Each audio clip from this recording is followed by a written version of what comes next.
After Russia cut off gas supply to two European nations, the tension between Russia and Europe is escalating. The crude prices rallied last week. The lockdown in China is slowing down economic growth. This may keep commodities under pressure. Hi, and welcome back to a new episode with Moumita. In this episode of Economic Roundup for the week ending 29th April, we will talk about all the economic events from last week. We will begin. Talking about China, the equity markets in China continue to perform poorly. China is also facing an economic crisis because of the COVID 19 lockdowns. China has a zero tolerance for COVID and there has been extensive lockdowns. Shanghai, China's financial hub, is slowly emerging out of a month long lockdown while Beijing has announced extended lockdown last week. This is all affecting economic growth. Particularly, the private sector demand and the property market are reeling under pressure. The manufacturing PMI, released by China's National Bureau of Statistics last week, showed that the manufacturing PMI for April fell from the March level. The number is below 50, which means that the economy is in contractionary territory. If China continues to slow down, commodities are likely to come under pressure. The Chinese President Xi Jinping announced an all out effort to increase infrastructure spending and use all the possible currency tools. The People's Bank of China had earlier reduced the reserve requirement ratio to increase liquidity in the economy and revive growth. Moving to Eurozone, last week Russia's state-owned Gazprom stopped supplying natural gas to two European Union nations, Poland and Bulgaria, after the countries had missed the deadlines that Russia had set for paying in rubles. Following this, the tensions in Europe have escalated. Germany is now preparing for a gradual ban of Russian oil. This has led to a rally in the oil prices last week.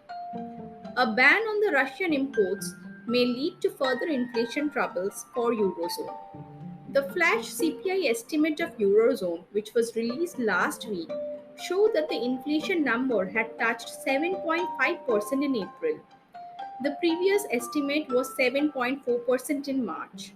The core CPI, which excludes the volatile food and energy, also continued to rise.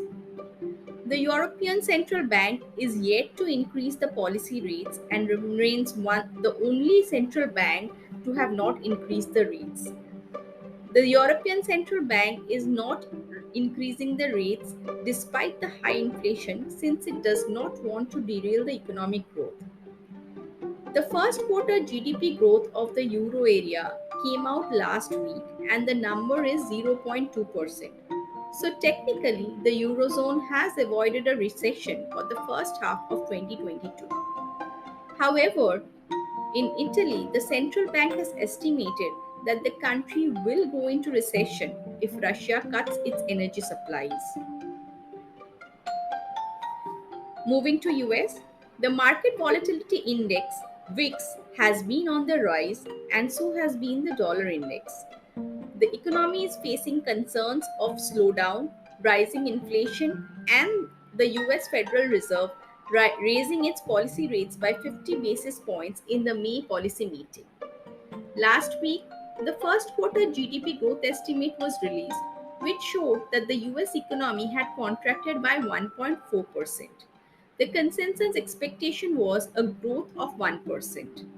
The contraction of GDP was due to a large import bill, which led to a wide trade deficit. However, the consumer spending and the business and spending growth remained robust. This is likely to be a one off case. However, the inflation concerns remain. The personal consumption expenditure or the PCE estimate for March was released last week and it climbed from the previous number. However, there has been a slight slowdown in the core inflation number, which may be a signal that the peak of the inflation may be nearby. The growth and the inflation worries has also affected consumer confidence. The Confidence Board, which releases the consumer confidence estimates, showed that the number had fallen in April. However, the silver lining is the number is still high and there was no major fall in the expectations index. Moving to India, the Indian equity markets continue to be volatile due to large sell offs. India is facing the global worries, which is energy crisis, a possible slowdown in China, US increasing its rates. The rising inflation in India is another cause of worry.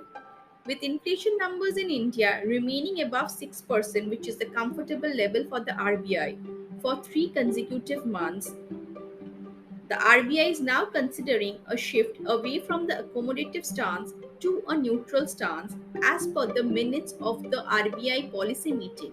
The minutes were released last week. All the members did vote for the accommodative stance in the meeting, but the risks from the rising inflation was apparent in the commentary of all the MPC members.